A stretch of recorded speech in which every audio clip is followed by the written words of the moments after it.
Thanks very much. Good afternoon, everybody. It's a pleasure to be here with you today, back in my native Lancashire. They've let me out of London for the day. I'm here speaking wearing two hats, really. I am a member of the Get Safe Online steering board, but I also represent the long-titled Office of Cybersecurity and Information Assurance, which is part of the Cabinet Office. We were established under the coalition government to bring together the government's policy and strategy for cybersecurity and for information assurance in one place. This followed the coalition government basically looking at cybersecurity along the same tier of threat, along terrorism, acts of war, and other national security issues. As part of that ranking of cybersecurity as a national security threat, £650 million worth of funding was released during the Strategic Defence and Security Review for us to implement a national programme of cybersecurity policy and strategy. A key part of our approach to cybersecurity is the emphasis of personal responsibility. So what can the individual computer user and small business community do to protect themselves as a part of that larger picture of to protect the UK from cybersecurity issues? So, what is Get Safe Online? Get Safe Online is about 6 years old now. It is a leading source of unbiased, user-friendly advice about online safety for consumers and smaller businesses. I suppose the key thing to emphasise about Get Safe Online is that it is a joint partnership between government and the private sector. My office, the Cabinet Office, alongside the Serious Organised Crime Agency, Home Office, Department for Business, the National Fraud Authority and Ofcom all sit alongside companies such as HSBC, Microsoft, PayPal, law enforcement there, and Trend Micro, so the traditional antivirus software companies. The initiative, its primary aim is to provide authoritative advice from all of those individual companies to help educate individual users of the internet with simple steps of how to secure their own systems.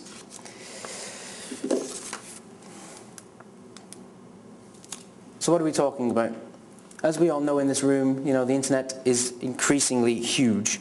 We're using the internet in more new and innovative ways. 46 million UK users now online, 75% of them use broadband connections. Over 73% have access from their own homes, and I think the third number there is the most important one. Nearly £60 billion was spent online last year alone in this country. And I think that stat is very important, as the internet is now, use of the internet, is not just a nice to have thing. It is a commercial and financial imperative to most people's lives. And the last stat there, the projection that the use of the internet is to grow by another 40% by 2013. So what is the problem? Well, not a day goes by where you can pick up a newspaper and there isn't another scam or another way of criminals getting access to information, or arrests, or issues with privacy. Media coverage of these issues seems to be unrelenting, and that can make it hard to quantify what the problem actually is. We know that journalists want to exaggerate at times to sell copy, but I don't think we can over-exaggerate the problem that we're facing. As Tony outlined earlier this morning, the threats are real and the threats are growing. However, this coverage in the media often washes over the individual and over the business community until actually you become a victim yourself. It's always that's happening to somebody else. It's not happened to me, so I don't really need to care about it. And I think that's one of our major problems that we need to overcome. I'll just use an example of one of the things that we are facing. Organised crime networks, Tony went into some detail about those. But carding and bank accounts for sale. Tony mentioned earlier about online forums where you can buy and sell information that's been harvested from networks via online criminal gangs. These are two examples from an internet forum called Dark Market, which is basically a criminal version of eBay where you can buy and sell credit card details. I think what this emphasises is that there is a very dark side to the internet, and that the lucrative exchange of information is one that is driving the online crime that we're seeing as a major threat. Also, I don't know if some of you are aware, but last week Misha Glenny, the Sunday Times journalist, published his new book on the dark side of the internet, and I recommend it as a good read. So why does the government need to be involved? He says not being able to use his clicker. Apologies. As you may already be aware, there is a huge drive to put online government services online. Not only does this create cost efficiencies for government, but also it makes it easier for individuals to access government services like their benefit system, claiming their online tax returns. So this is very important, that we need to get this secure and build confidence that individuals can use these systems safe in the knowledge that their banking details and that their personal details like medical records and all the rest of it can be properly protected. But what are the current threats? Again, Tony went through lots of them, but I think the most important one on that list there is complacency. We only know if we're getting our job right if nothing happens. If we aren't seeing incidents on our systems, if we aren't seeing breaches of information, then the security we have in place we can properly trust. However, that does lead to a sense of I don't need to do anything more than what I already do. I think that is something that we need to be constantly aware of, because it is only when we sit back on our laurels that I think that security becomes a secondary issue rather than a primary issue, and it's something that we also need to be aware of. So, who are the victims? I think the approach that GetSafe Online takes is that in order to provide information and advice to individual computer users, we have to break down the demographic of the general public. Of course, businesses and those of you represented today, even from the smallest to the largest, are consisted of individual users. They will have computers at their own homes, they will have children who use their computers when they're at home. So the lessons that you can learn of how to protect yourself as an individual computer user should be taken over into the business or the workplace. But let's try and break down individual demographics. So who are the targets? Here we have Ray, quite a scary looking Ray. He's a garage owner, he rides a Harley Davidson, he's a member of a bikers online forum. Tony mentioned earlier about spear phishing. Once you know just a few pieces of personal information, you can start to engineer a scam, engineer a phishing email in order to get to his details. As Ray is a garage owner, he's I suppose you could say one of the smallest SMEs. What information does Ray care about? I should imagine his customer database, if he has one, his online accounts that he files every year to HMRC, his incomings and outgoings in terms of running his business on a day-to-day basis. If there was a potential incident for Ray and Ray's business, the cost to put that right could potentially end his business. We're talking very, very small margins of error here. So the messages that GetSafe Online on our website that Ray would need to use are very simple. They are very easy to understand. Don't go into lots of detail about risk management or what standards that Ray needs to acquire to. It's very simple, very easy, very similar to what we would say to you if you just bought your PC from PC World and wanted to set it up really quickly, about antivirus, about patching, about keeping your system up to date.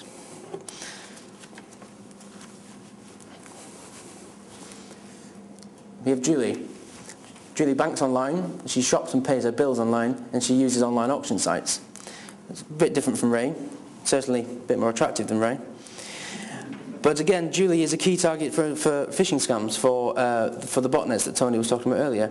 She may be security conscious in terms of she knows she's transacting online and she knows she needs to look for the padlock in the corner. She needs to make sure that software that she has on her computer, if she has it, is telling her whether her website is legitimate or not. She may be a net mum. Every of you know what Mumsnet is. She's discovered the advantages of using these online services, but just because she's aware of it doesn't necessarily mean that she's taking all the steps that she needs to. She looks very busy. She spends her time working as well as being a full-time mum. It can be easy to forget to update your antivirus. It can be easy to ignore the warning that pops up from Norton or whoever that says you need to renew your license. So again, GetSafe Online targets this advice information for that particular mindset alongside all the other users. And finally, we have Rob. I suggest that Rob is the next generation of security-conscious internet users, but in a different way, i.e. security is not a concern at all. In fact, security gets in the way of Rob wanting to do what he wants to do: play games, use Facebook, use Twitter, use other networking sites, and borrow a laptop from his dad. Now, if you're Rob's dad, you want to be very sure that whilst he is using your laptop, he isn't leaving you open for your information and your systems to be accessed. But that isn't always the case, because Rob knows how to change the settings on Dad's laptop in order to get round the firewall, to get round all the bits of kit that you have on that system. So the information on Get Safe Online there is to both parents and to teenagers, is to say it's not a good idea to change these settings.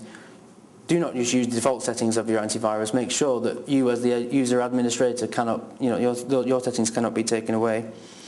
And also, there's information there at Get Safe Online, who works with other charities such as ChildNet International, who are focused on providing information, security information to teenagers, especially to say, once you've put that photograph, for example, on Facebook, it stays there forever. You are no longer in control of that information.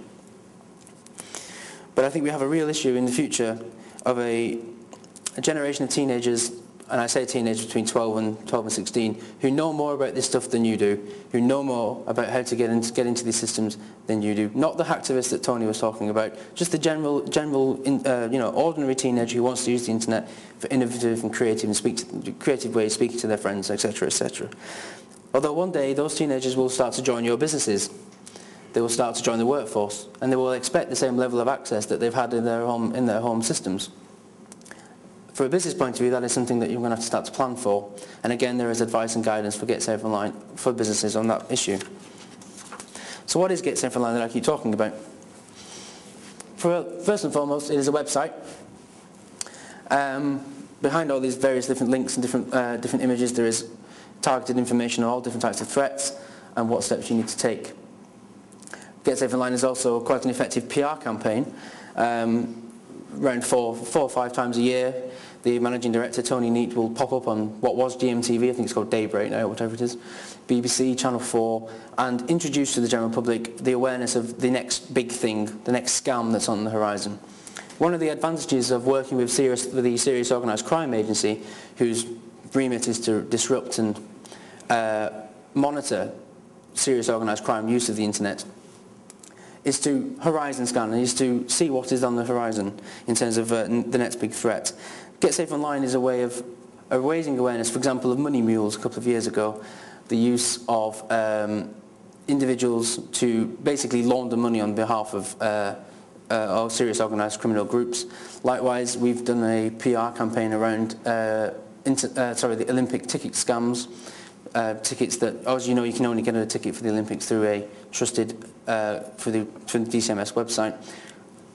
As always with online crime, the bad guys are one step ahead, setting up fake websites, fake ways to get information from you in order to sell you a fake Olympic ticket. Get Safe Online was on the forefront to raise awareness of those issues amongst the general public. And I've said it before, but I will re-emphasise it. The key issue, the key point about Get Safe Online is to take sometimes very technical and detailed information of how to protect the system and put it into plain English so that everybody can use it. I suppose the main mission of Get Safe Online is building confidence. Every year we conduct research to find out whether our messages are hitting home. These figures are based on some research that Ofcom did for us. 34% of internet users know the basics. Now, that's quite a low number. I think everyone agree. We have quite a job ahead of us.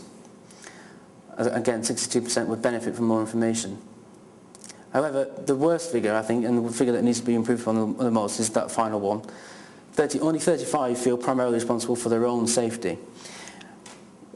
Most internet users that we survey say, it's not my fault, it's not my problem, it's my internet service provider who should be protecting me, or it's my bank, or it's eBay, or it's whoever I'm transacting with. Well, yes, there is some responsibility under law and under various pieces of legislation for businesses to protect their consumers, protect their customers, but ultimately, it is like in any other type of crime, it is your responsibility to make sure that you aren't walking down the proverbial dark alley at night, a bit drunk, not really looking after your own safety. It's exactly the same on the internet. If you don't think the website is secure, if you don't know who sent you the email, if you don't know where the link sends you, as Tony was saying earlier, then simply don't follow it.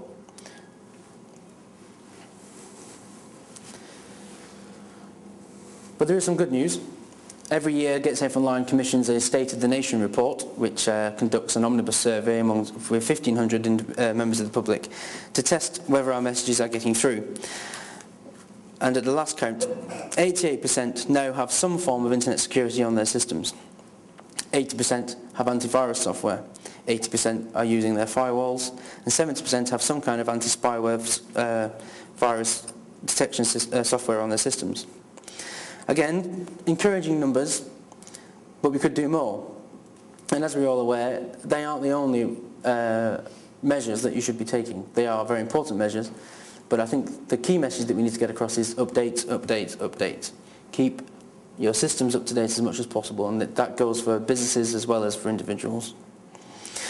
But I think what these figures don't really capture are the near misses. It's very difficult for us to quantify how many users have decided not to click on that link, how many people have followed the advice and haven't opened the email from an untrusted sender. And I think the one that we really need to get to grips with is how many people really use a different password for every website they visit. I know I'm guilty of using the same website for at least 4 websites that I use. And I think we have a task here to raise awareness, not just of all the bits of kit that you need to buy and download, but also just about your behaviour online, making it harder for the bad guys to get at your information. So the key to our approach is the following: awareness, knowledge, education, confidence, which all lead to trust. They're nice words to say, but how do we go about doing it? Well, Get Safe Online is one of the ways that we're doing it, but Get Safe Online can't do it on its own. There are many initiatives, there are many portals that businesses and individuals should visit, and the key role that Get Safe Online has is to make as many connections as possible with those organisations. So a pledge from me to you: if you are aware of any other organisations or initiatives which seek to raise this awareness, especially in the business community, then please do get in touch. And we want to make those linkages, we want to make those connections, because, as I said earlier, the numbers of internet users are growing every day. The more that we work together and the more that we spread these messages and repeat them, the better that we'll get. One of the ways that government is desperately trying to do this, is via the DirectGov website. How many people have used the DirectGov website or are aware of it? Excellent. It's not always that positive when I ask that question.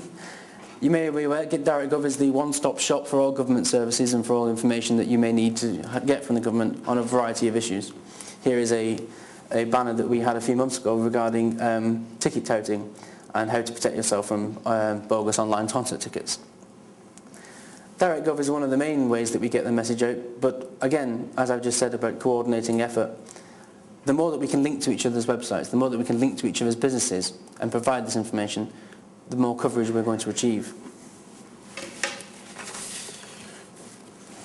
And finally, the benefits of working with the private sector.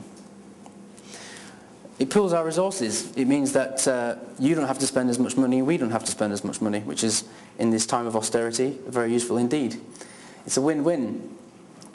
Businesses get to increase their market base, get to increase their coverage, and from our point of view, we are increasing the coverage of our crime prevention and security messages. Also, what I think we need to do is to get the expertise and knowledge that the private sector have, that businesses have, and share that with a wider community of individuals. And finally, spokespeople. It's very useful from our point of view and from government's point of view that we share the messaging from individuals to either to the media or to individuals. And I think I've kept it short, but there is a little bit of time for questions if you have some. Thank you very much. I have a question. Yeah. I've got a limited company, and we had some information a couple of years ago from Companies House. So any information about our company has to be on our website, like the VAT registration number, company number, everything else like that, which I think is a bit unsecure. So I rang up the VAT office and they said under no circumstances put your VAT number on your website. But Companies House say it's compulsory. So that sounds like a bit. That's a very good question, and I wish I was from the company's house. You've got to put it on your emails, you've got to put it on... Indeed. I think that comes down to, I think that comes down to where do you draw the line between which information simply has to be in the public domain and where information can be Well, I made a kept back. compromise and I put it in a picture so it can't be parsed. Okay. But I don't feel confident about putting it on there. No. Excuse me, I think that may be the company registration number, not the No, in the details it says if you have a VAT registration, you also have to put that on, which is crazy. You're rational. Well, again, I'm not very... You've actually got to put it in your emails, you've got to put it in Okay. everything, and it's insane. Well, I'm not aware of that particular measure, but it's something that I think, as you say, if it is a problem, then we need to revisit. You say, no, you haven't to do it. It's how say you have to do it, it's compulsory. Otherwise we'll strike you up. Do you trade online? Do you actually Yeah. have a portal? Yeah, we are, yeah. So it could be something to do with being a merchant online. But it's a crazy situation that two government agencies, in a way, because I know Companies House isn't officially a government agency, it is, that they conflict so much. Well, God forbid that two government agencies conflict, but It's such an argument. Even that, I've had a VAT inspector and he thinks it's stupid. Okay. And I've shown him the documentation we've had from Companies House and he goes, the people are idiots at that point. I can't comment on that. No, but it is a real big security issue. No, I take the point. I take the point. So we're just coming up towards lunch anyway. Okay. One or two more questions. Sorry, just at the back. Very quick question. You mentioned there obviously about education, educating our the general consent, the general population. Yeah. Do you think then that there is perhaps a better awareness at school level that needs to start? Because my daughter is 7 years old. She uses my computer. She's got her own username and password. She logs onto the CBeebies website. She has a profile on there as well, because that's what you have to do to get access to the games that she wants to play. And yet she's not had any, dare I say, cyber security training. She's 7, and I'm having to do the training alongside her to get her aware, but there's nothing coming from any school. And they have complete access on their school network to the full internet with no restriction.